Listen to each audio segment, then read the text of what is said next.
Bonjour à tous. Aujourd'hui, je vais vous présenter L'Enfant et le Maudit de Nagabe, un titre paru au Japon en 2015 et en France en 2017. Dans une contrée lointaine, deux pays, l'intérieur, où vivent les humains, et l'extérieur, où habitent des créatures monstrueuses maudites.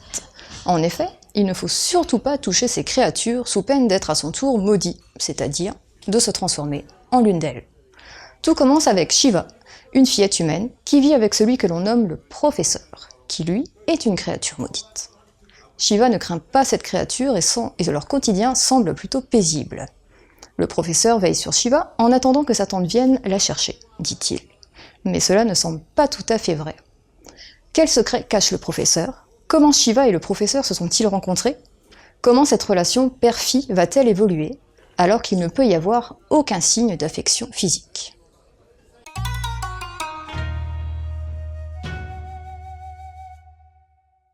L'Enfant et le Maudit a une identité visuelle bien particulière et une mise en page soignée. Le dessin est parfois épuré et parfois il abonde de traits et joue énormément sur l'opposition ombre et lumière, le noir et le blanc, et donc l'humaine et la créature. Cela se voit tout de suite avec les deux protagonistes principaux, la créature très sombre et Shiva habillé tout de blanc. La mangaka arrive superbement à faire transparaître les émotions de la fillette avec très peu de traits. Un manga tout en contraste, tant au niveau des deux personnages, des deux mondes, qu'au niveau des dessins.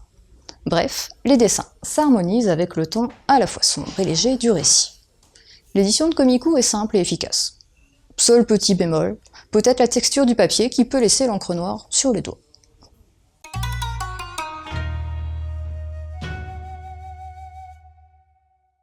Nagabe est une mangaka qui a débuté sa carrière en 2013. L'Enfant et le Maudit est sa seule série à l'heure actuelle.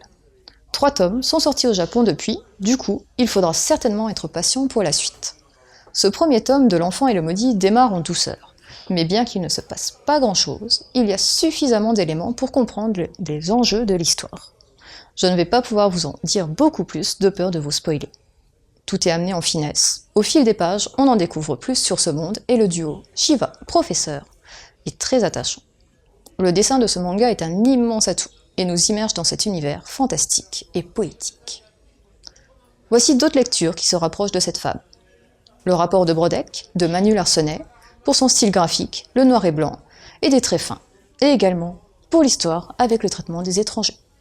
Somalie et l'esprit de la forêt, de Yako Gureci, pour le duo créature fantastique enfant, et la relation père-fille entre deux êtres totalement différents. Et également La triste fin du petit enfant huître et autre histoire, recueil de poèmes illustrés de Tim Burton pour l'univers mêlant cruauté et tendresse, macabre et poésie.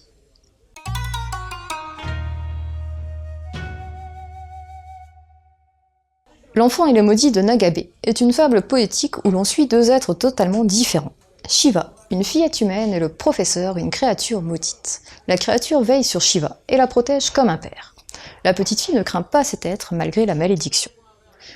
Ils ne peuvent avoir aucun contact, sous peine de voir Shiva devenir également maudite. Si vous aimez les contes sombres et tragiques, à l'esthétique soignée, L'Enfant et le Maudit est pour vous. Une belle fable captivante que vous pourrez retrouver aux éditions Komiku pour 7,90 €. Sur ce, bon voyage!